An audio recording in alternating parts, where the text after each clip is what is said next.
দেশ বিদেশের বাছাই করা খবর নিয়ে সর্বদাই সত্য সন্ধানী ই নিউজ ভারত।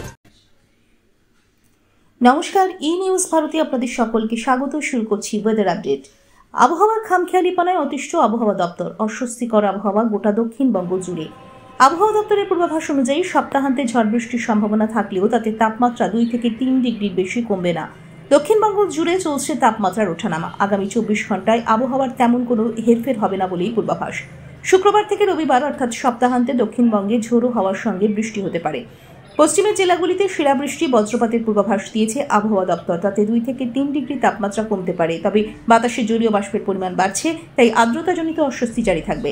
বুধবার উত্তর ও দক্ষিণ 24 পরগনা, নদিয়া, বীরভূম, পুরুলিয়া, ঝাড়গ্রাম, মুর্শিদাবাদ সহ এই কয়টি জেলায় বৃষ্টির সম্ভাবনা বৃহস্পতিবার থেকে বাড়তে পারে। ঝড়ের গতিবেগ 50 কিলোমিটার পর্যন্ত ঝোড়ো হওয়া বইবে, সেই সঙ্গে বজ্রপাতের পূর্বাভাস রয়েছে। আজ কলকাতায় রৌদ্রোজ্জ্বল দিন। আজ কলকাতা ও তার পার্শ্ববর্তী অঞ্চলে দিনের সর্বোচ্চ তাপমাত্রা 33 ডিগ্রি সেলসিয়াস, সর্বনিম্ন 27 ডিগ্রি সেলসিয়াস। বাতাসে আপেক্ষিক আর্দ্রতার পরিমাণ 56%। ব্যুরো রিপোর্ট, ই নিউজ ভারত।